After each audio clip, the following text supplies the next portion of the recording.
Excuse the junkie. Get everyone out of here. Shut the fuck up. Yeah, fuck you. The movie begins with Jack Hunter, a former secret warrior, entering a dark and noisy bar filled with drunk people. Jack watches everything around him like a wild animal. He carefully chooses a seat and keeps an eye on a young man wearing a distinctive bracelet. Meanwhile, a seductive dancer approaches Jack and invites him to explore the intriguing world of another dancer named RZ.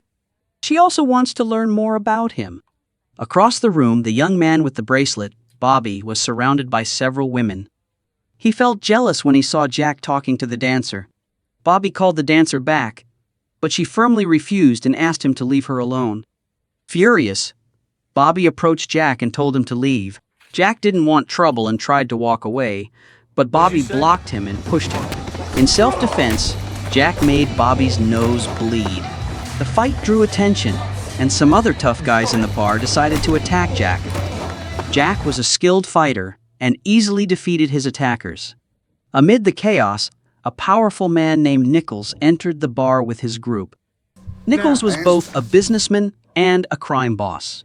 They surrounded Jack and forced him to place his hands on the bar. It turned out that Bobby was Nichols' son, which was a surprise when Jack refused to reveal his identity. Nichols ordered one of his henchmen to knock Jack out. Jack woke up in the police station and saw Nichols there, asking him questions. Jack refused to answer, which made Nichols very angry. Nichols ordered one of his henchmen to force Jack to speak. After Nichols left, someone showed Jack a photo they had found along with his belongings in the interrogation room. They put a bag over Jack's head and tried to suffocate him. Just as things were getting serious, Chief Kim stepped in and stopped them immediately. The attackers left, and Chief Kim apologized to Jack.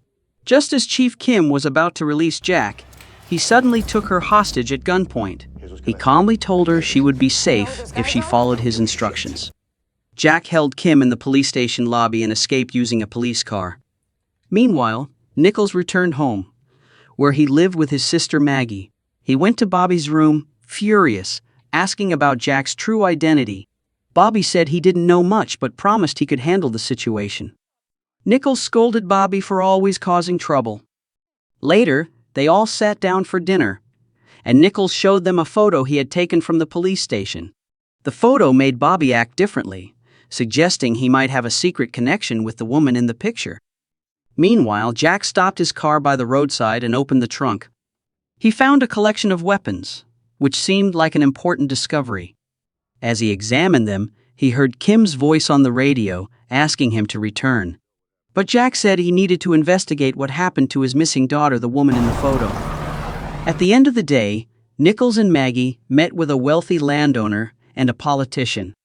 They planned to make money by tapping into a large underground water source beneath a neighborhood and forcing the residents to leave. They believed this water contract would earn them a lot of money. Afterwards, they returned to their luxurious home. Nichols went outside to smoke, leaving Maggie alone. Suddenly, Jack appeared with a handgun and confronted Nichols. He wanted to know where Nichols' daughter Melissa was and threatened to shoot him. As the situation grew tense, Bobby, Nichols' son, appeared. Jack demanded that they talk and that Nichols tell the truth. Bobby, clearly terrified, admitted that he was involved in Melissa's disappearance, but insisted he never intended to harm her. In fact, Melissa and Bobby had a complicated relationship. She had given him the bracelet. At a party, Bobby forced her to try dangerous drugs, which caused her to overdose. Jack, enraged, shot and killed Bobby. Maggie heard the gunfire and shot back at Jack in revenge. Bobby died in Nichols' arms, filling him with rage. He ordered his men to relentlessly chase Jack. Jack, severely wounded, staggered through a palm-filled forest, struggling to stay ahead of Nichols' gunmen. They fired at him, but somehow Jack avoided being hit. Despite his fear, he kept moving and fired back to distract them. Victor, a trusted man working for Nichols, led the group chasing Jack. Jack took a moment to rest and removed his heavy gear to stop the bleeding. The men were getting closer, and one of them approached Jack's hiding spot. Jack seized the opportunity, quickly immobilized him, and then unexpectedly attacked another man, killing him with a precise shot. At the police station, Kim told her colleagues about Jack. Meanwhile, Deputy Bart Bartlett received a call from a man named Stone. Stone told Bartlett to go to the farm, but instructed him not to tell Kim. Bartlett went to the farm with Stone and heard gunfire in the distance. They searched for Jack and found one of Stone's men shot and dying. Bartlett panicked and ran, leaving Stone alone. Realizing they had lost track of Jack, Stone decided to use a drone to find him. Meanwhile, as Bartlett fled, Jack suddenly ambushed him with a gun. Bartlett begged for his life, claiming he was a good and innocent cop. Jack wanted Bartlett to tell Kim where he was, but not to tell anyone else. Afterwards, Jack found a small shack to hide in and tend to his wounds. At the police station, Bartlett told Kim everything that had happened. The police chief went to the farm, where Master Victor spoke with Nichols. He told them to resolve the issue quickly so as not to ruin their business plans. Kim and Bartlett were shocked and worried when they heard about this. Bartlett thought they should ask for help from neighboring districts, but Kim feared that involving others might make Nichols angry. So, they decided to continue the investigation on their own. Kim wanted to meet Jack to learn more about his daughter, but she worried that Jack might do something dangerous because he was desperate. Nichols spoke with Maggie, worried that Jack might seek revenge. Maggie reassured him, promising that they would take care of Jack and protect their business, even though their relationship was complicated. That night, Jack was alone in a warehouse, reflecting on the past. He remembered a meeting with his former boss at Black Ops, Murphy, and how he had always focused on work, leaving little time for his daughter, Melissa. Melissa fell into drug addiction, and Jack introduced her to a friend who was also addicted. He had abandoned Melissa, which made her very angry. Jack remembered the last time he tried to reconnect with her after many years apart, but she was still angry that he had not been there for most of her life. He truly wished he had a second chance with her.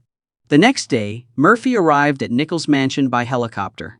He ignored Maggie's questions and went straight to speak with Nichols.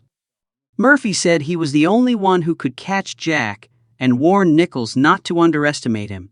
He knew a lot about Nichols' security company and his powerful friends. Murphy offered to help capture Jack alive, but Nichols was determined to eliminate him. Jack found a shack to hide in and slept for a long time. The next day, when he woke up, he discovered a group of soldiers led by Stone had found him.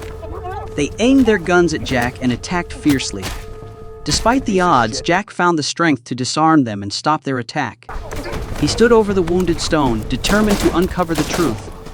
Nichols heard all the chaos over the radio, and Murphy again urged that Jack be captured alive.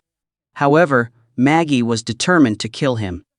Kim went to the farm to find Jack and finally located him. She only pointed a gun at him, but Jack said that if he wanted to harm her, he would have already done it. Jack trusted Kim because she was a capable cop and asked for her help to take down Nichols. He believed she might know something about his daughter Melissa's disappearance. Jack asked Kim to investigate Melissa's case and promised to contact her when needed.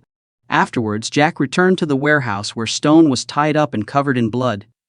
He held a knife to Stone's throat and demanded the truth about Melissa. Stone admitted that he was at the party when Melissa overdosed and was caught in an awkward situation with Bobby. He told everyone else to leave and planned to take advantage of Melissa while she was vulnerable. Stone accidentally revealed that Melissa was no longer alive, which made Jack extremely angry. Grief-stricken over the loss of his daughter, Jack stabbed Stone in the neck, killing him. Murphy spoke with Victor and said he would do what Nichols could not to deal with Jack. Then he went to the police station to meet Kim and Bartlett, instructing them to keep everything secret. They looked at the farm map and realized that Jack did not want to escape. He wanted revenge on Nichols. Suddenly, they heard Jack's voice over the radio. Murphy told him to give up and warned that a special forces team might intervene. In the end, Jack trusted Murphy and said he wanted justice for Melissa, who was like a daughter to him. Jack was determined to eliminate everyone involved in what happened to Melissa, starting with Nichols. Murphy told Kim and her team to prepare for a major battle because Jack was coming for them. Jack saw an opportunity, attacked a man, took his truck, and drove straight into town with only one goal in mind: revenge. Murphy prepared with his men across various buildings as night fell. When Jack returned to town, he overheard the mercenaries talking about their locations and how they were hunting him. Jack readied his rifle for a major battle. A skilled sniper spotted him and fired, but missed. Immediately, a large gunfight erupted. All the mercenaries gathered in the town hall courtyard, and the night was filled with the sound of gunfire amid the chaos. Jack proved very skilled at taking out the sniper and some of the trained mercenaries. They tried to approach Jack, but he took them down. One of them threw a grenade, momentarily immobilizing him, but Jack got up and ran. The others chased him to a building where he hid. Meanwhile, Murphy told Kim and Bartlett to quickly find a vehicle to escape from the town hall. Two men approached the building where Jack was hiding. He quickly dealt with the first man, fought fiercely with the second, and ultimately emerged victorious. Kim was driving away from the building when Jack suddenly appeared in front of them, forcing them to stop. Jack got into the car and demanded that they take him to Nichols. Meanwhile, Nichols and Maggie felt terrible about everything. Nichols wished he had made different choices and remembered when life had been perfect. Maggie also felt regretful and sad, deciding to leave and go home. Nichols stood alone for a moment and then returned home. When he arrived, Jack was waiting and took Maggie hostage with a gun. Jack forced Nichols to drop his weapon and sit down. He wanted to know the truth about what had happened to his daughter. When Nichols refused to speak, Jack began hurting Maggie by breaking her fingers. Finally, Nichols admitted everything. He told Jack that he knew about Melissa's drug problems just as his son Bobby had issues. Nichols said that Melissa died from an overdose and swore he had nothing to do with her death. Jack, furious, pointed a gun at Nichols because he refused to tell him where Melissa's body was. While the confrontation was happening, Kim and her team heard the commotion and quickly called more police to the farm, arresting Nichols immediately. Police vehicles surrounded the house. Jack brought Nichols and Maggie outside, and Murphy told him to lower his gun. Jack was deeply saddened by what had happened to his daughter and began to cry. Later, they revealed, to everyone's shock, that Melissa had not died at the party. She was still alive when Nichols and Bobby brought her to the lake. Bobby wanted to help her, but Nichols said it was too late and that Melissa had caused too many problems. They argued and Nichols told Stone to take Bobby home. Then Nichols dragged Melissa into the lake and held her underwater until she died. Jack kept his gun on Nichols, and Maggie was ready to take revenge for what had happened to Melissa. Murphy spoke to Jack to calm him down. His team arrested Nichols and Maggie. Jack, exhausted and covered in blood, watched it happen. Kim approached Jack and advised him to seek help. Jack thanked her for always trusting him, and she told him that Melissa would be proud of him for seeking justice. After a while, Jack left the scene, thinking of Melissa and imagining her walking beside him, holding his hand. While Bartlett was transporting Nichols and Maggie, a black truck suddenly blocked their path. Bartlett backed up, and Murphy appeared with a machine gun. He killed Nichols and Maggie without mercy for what they had done to Melissa. The story ends with a lesson: never mess with a skilled father who is hiding and seeking revenge, or you might face a surprise cop with a machine gun at the end of your path.